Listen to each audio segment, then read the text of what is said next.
Good morning, everyone. Today is Monday, and on Monday we talk about money, but let's pray first. Heavenly Father, Divine Mother, friend, beloved God, Jesus Christ, Babaji Krishna, Lahiri, Mahashaya, Swami Sri Yukteswar, beloved Master Paramhansa Yogananda, saints of all religions, dear friend and guide Swami Kriyananda, humbly we bow to you all. Help us to feel your loving presence always with us, so that we may walk through this world without loneliness, without fear, knowing that whatever comes to us, it is your wisdom and your guidance and your love that sends it. And whatever we receive in that spirit will speed us on our way to divine realization. Om, peace. Amen. So, today being Monday, today is the day I remind you that the mission of the Masters, which is what I've wonderfully called this work that I do, it's supported by all of you who feel that it's worth supporting. And you may sign up through Patreon, which is this excellent website, excellent creative concept, which is to unite people who are doing creative work with people who would like to support that creative work. Patreon, it's called. You can find it. Also, Mission of the Masters is itself now a nonprofit tax-exempt entity, and you can donate. We have an account on PayPal, and you can just go to PayPal directly and write in Mission of the Masters, and they'll send you right to the right place. Or any way that you feel to support, we're very grateful for. It's not only a practical consideration from my side, which is really what's enabled me to devote so much time and energy to recordings during these past few years especially, but other work as well, translations of Light Bearer into both Italian and Spanish, which are now published, thanks to all of you, and a little help from other friends, but thanks to your support. So it just gives power to the whole thing, and that's what's thrilling. So God bless you all, and let's keep going, more and better. So now we are in the Festival of Light, and we've been this wonderful section of the festival where we've just been talking to God. When we need you, Lord, you descend. Our human griefs, your love alone can mend. The last session was entirely on those two sentences. So I'll leave it there. And then comes these other three lines, which are very interesting. By proud indifference unaffected, though eternally rejected, you remain our friend. Every time I read this one, it catches me just a little bit. Though eternally rejected, what is Swami actually really trying to say? And I'll just speculate some, because it's a line of the festival that I don't feel I've fully absorbed on the level that Swami received it. So we'll just work together to see. By proud, and now this is, we are talking to you. We are talking to the infinite divine. You know, we have been indifferent to you. In fact, you are eternally rejected. But still, you remain loyal to us, even if we are not loyal to you. So we're talking on different levels. I mean, when we need you, Lord, our beloved, you descend. I was emphasizing how personal a statement that is. You know, when I need you, you come. It says we, but the pronoun, because it's a ritual and we're talking to a congregation. But it's really a very personal line. When I need you, you come. Now, I have to bear in mind I'm thinking about an autobiography of a yogi, when Lahiri Mahashaya, the one who brought Kriya Yoga down from the heights of the Himalayas into the marketplace in Varanasi. It's the whole story that's told in Autobiography of a Yogi. We have the remarkable story of Lahiri Mahashaya, who was an unassuming householder with a wife and several children. Living in Varanasi, he worked as a government accountant, and he was transferred up into Raniket, up into the foothills of the Himalayas, and then was wandering in the Himalayas and was mystically called by Babaji and reunited in this incarnation with his guru Babaji. And this is the whole incredible story that's told there. And when Lahiri finally is sent back to his life in Varanasi after his initiation and his transformation with Babaji, Babaji says, "I will come whenever you call me. We're going to be physically separated, but I will come whenever you call me." So then the rest of the story is told that Babaji is, Lahiri Mahashaya meets either friends or acquaintances, or he's offered hospitality by people he doesn't know. I'm not quite sure how exactly it was, but he finds himself soon after his encounter with Babaji in the company of people who did not share this experience and express skepticism about the experience that Lahiri is describing. So Lahiri asked to be left alone in a closed room with, I think, a clean blanket as a seat. And then he prays to Babaji and says, "These people are skeptical. You have to come and absolve their doubts." And Babaji materializes.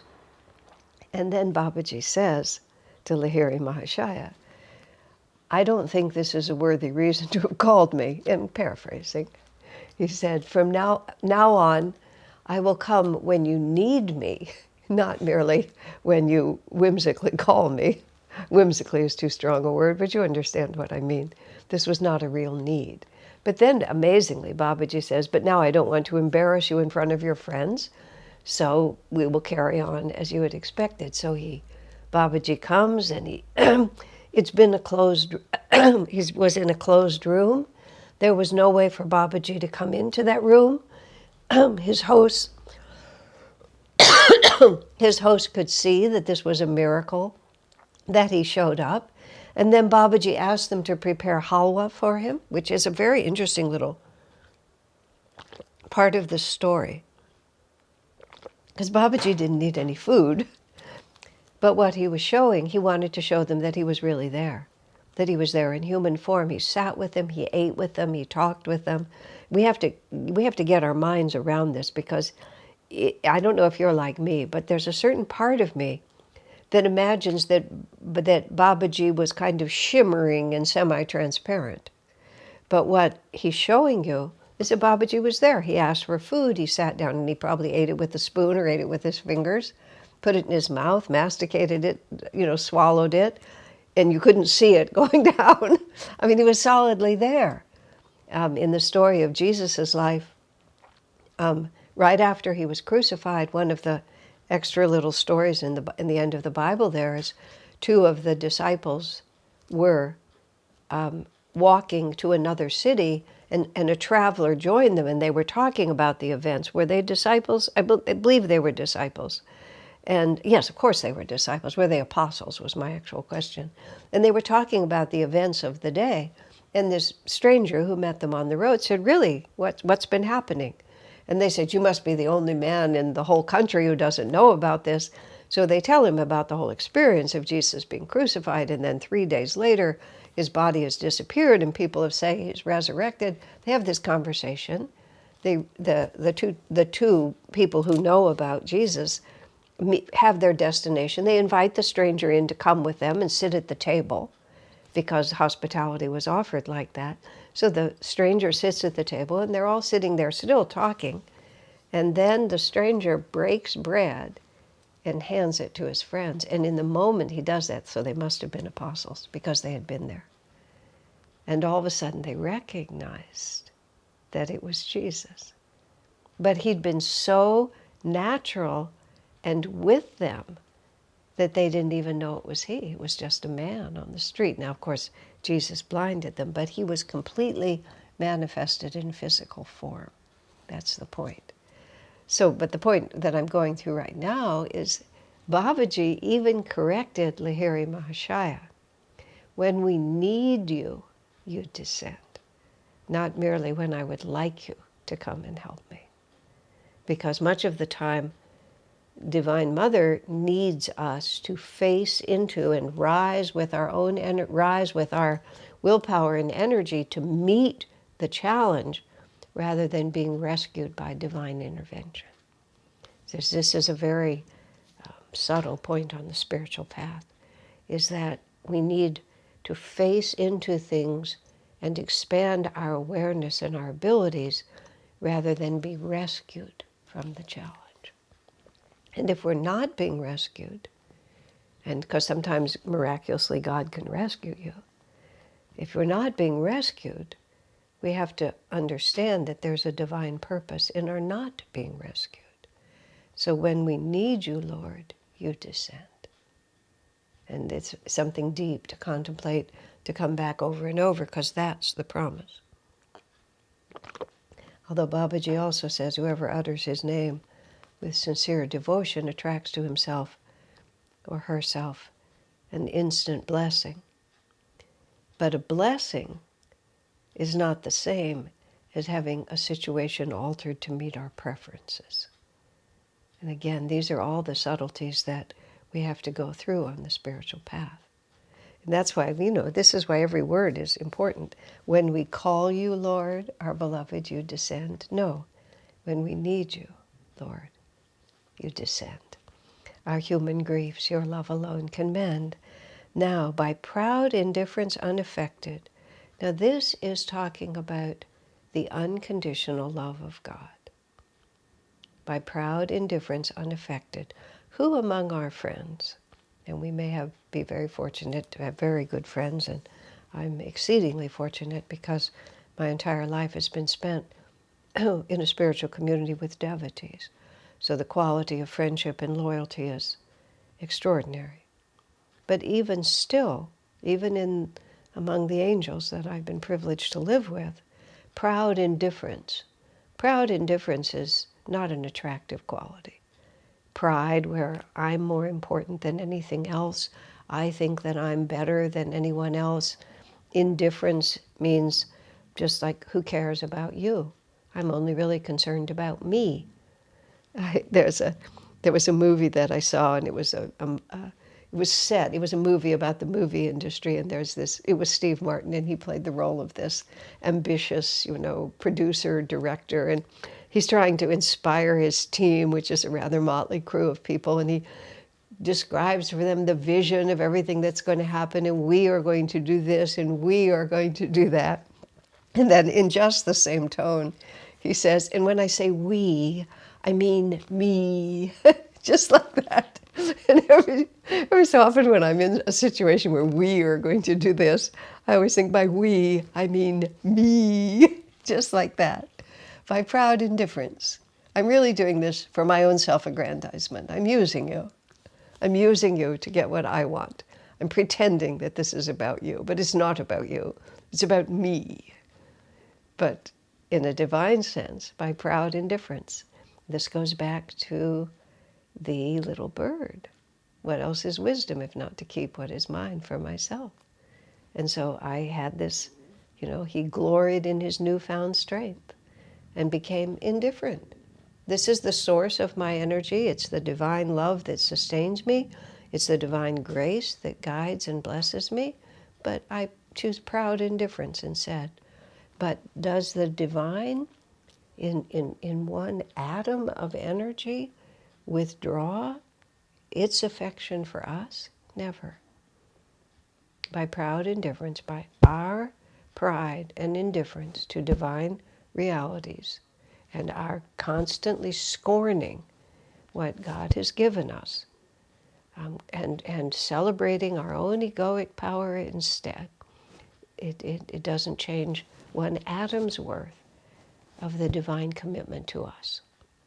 It's really something to meditate on. by proud indifference unaffected. And then these are the lines, though eternally rejected. And that's also really interesting. Of course, by the time anyone is hearing on any level this festival, then we have already have the good karma, at least to be exposed to these teachings. There's a sequence in the Bhagavad Gita of verses, of sentences or verses, which I'm not going to be able to replicate completely, so I'll just give it to you the way I feel it and remember it. And it's a sequence of describing how people become attracted and involved in the spiritual path. And they talk about the fact that for countless incarnations, these ideas, these thoughts, they never even cross your mental horizon. It never occurs to you that life is other than what it appears to be, which is a physical phenomenon which in some peculiar way ends in death. But most people don't think about that. It's just, the world is what it seems. We take the world for what it appears to be. And this is what most people do. They just don't even know that there's a power behind this, that something else is going on, that the secret of happiness is quite different. And of course, this is the mission, the revolt, the quest. These are the stages that the little bird goes through. It's just, that sequence for the little bird is so applicable in countless areas of life understanding. We progress through these stages. The mission is obvious, but when we're in the revolt, we just don't believe it. We just don't hear it. We don't believe it. We were cast out on the mission without any recollection of it. And then we're in the revolt. What else is wisdom if not to keep what is mine for myself? And the Gita says that what happens is, gradually, first we're exposed to these teachings and we don't even know it. We hear it, but it just goes right past us like it's another language. Or there's another a translation I read once where as soon as people start talking about spiritual matters, we fall asleep. We have the karma to be in the company, but not the karma to hear it. So we just go to sleep. We just can't hear it. Then there's a stage where you hear it, and it seems sensible, but you instantly forget it.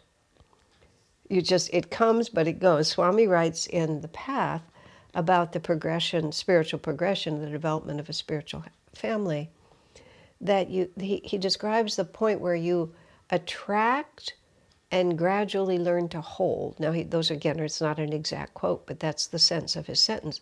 You attract spiritual inspiration and gradually learn to hold it. Because there are two stages, you see. You can be exposed to it, but you can't hold it. You hear it, but it just, wow, that's interesting, boom. And then you're back to whatever you were back to. It's just gone out of your head. And then, of course, it progresses from there, where you become interested, where you have a brief interest, a passing interest, and gradually it becomes very deep in you. So that doesn't mean that an individual soul eternally rejects it, although I stop for a moment because these are mysteries beyond my actual knowledge.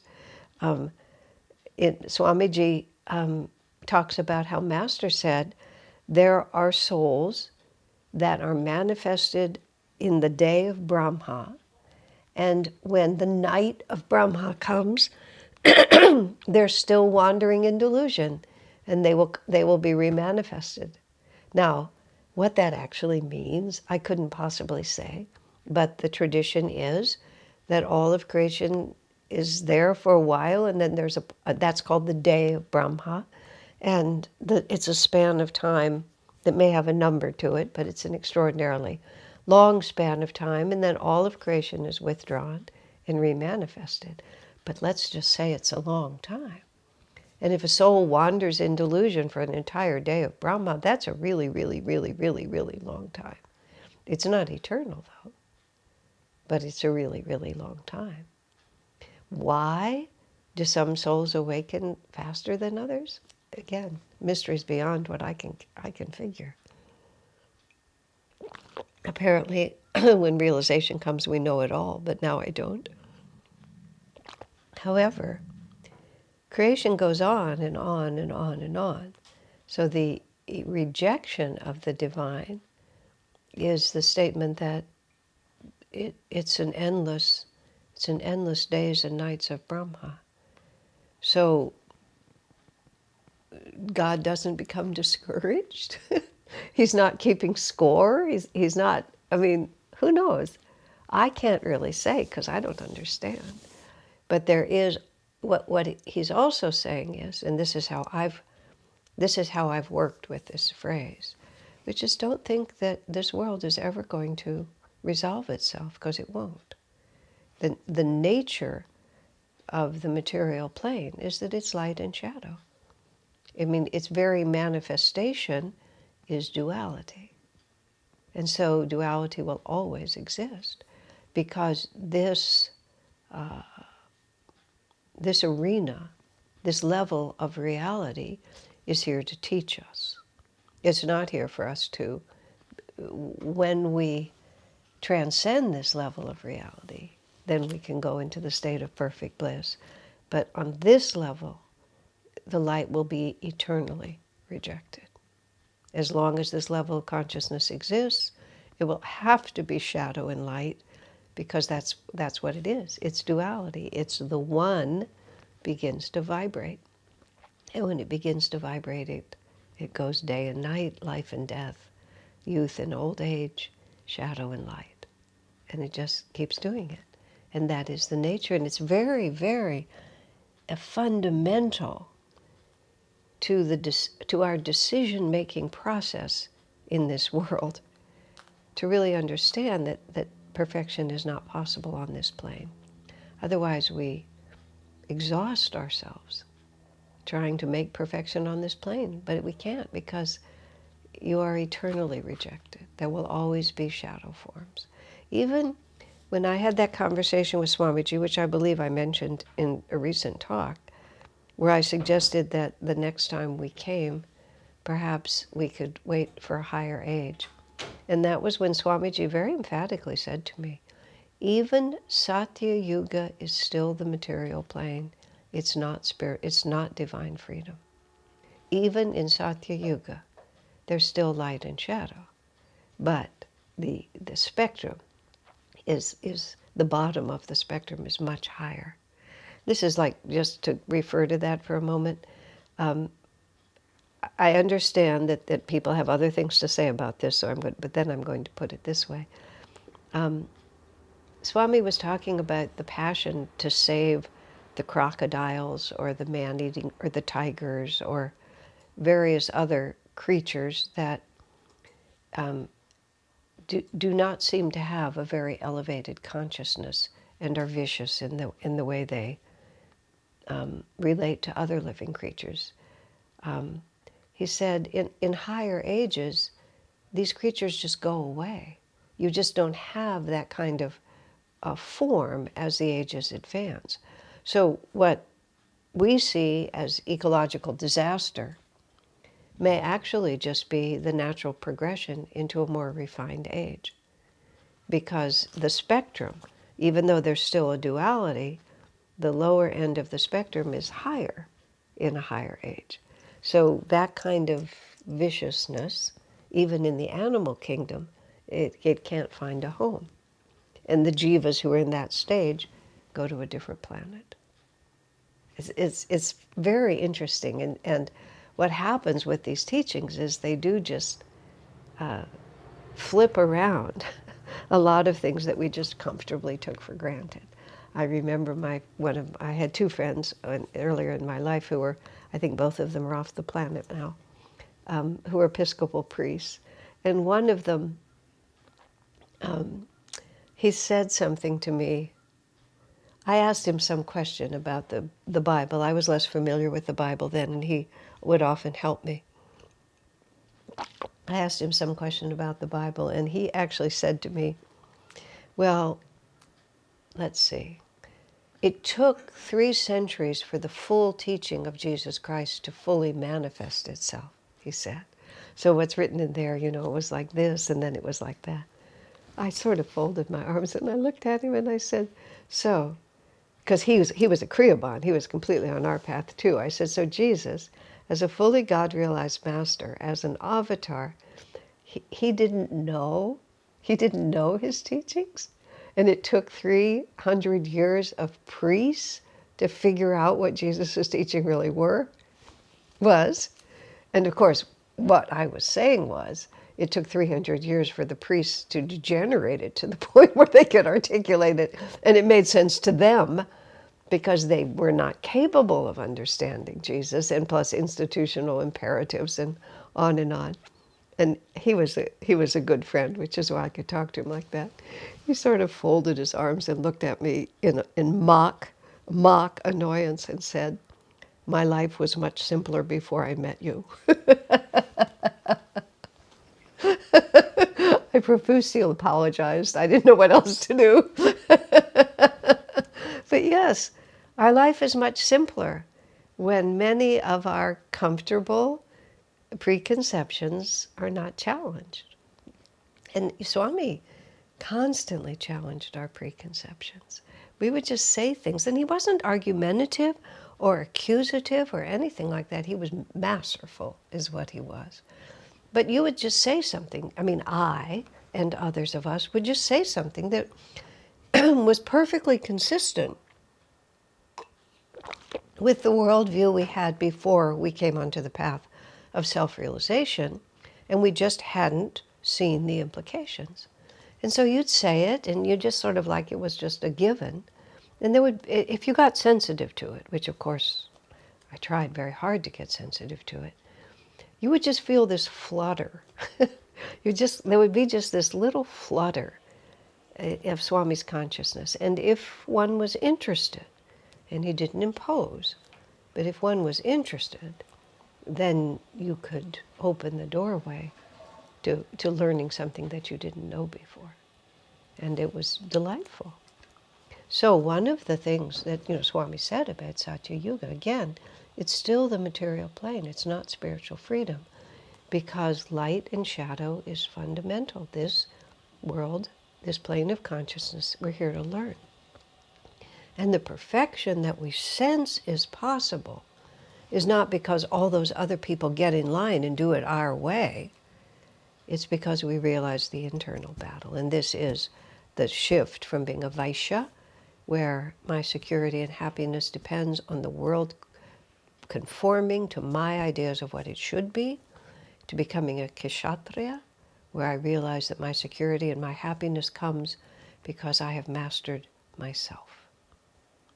And that's the revolt and the quest. That's the critical fulcrum point. The battle is not to make the world something it is never going to be, because eternally rejected will always be light and shadow, but you remain our friend. You never give up. There's nothing we can do to separate ourselves from you. And I think about that because, and Swami added some lines into the festival, which come in later. He added them a few years after it was first written. Even the worst, let's see, in God all are equal, even those who have sinned most greatly. God loves us all equally. And God rejoices when the murderer spares one member of the family out of some kind of compassion. When the murderer moves an inch closer to God realization, Divine Mother rejoices because she loves all her children equally. That's why I've somewhat lightly, but not carelessly, described some of the evil people on this planet as Divine Mother's naughty children. Just because they're terribly naughty, beyond comfortable endurance, they're still her children. Though, by proud indifference unaffected, though eternally rejected, you remain our friend. And the our sweeps in all sentient beings. You remain our friend. God bless you.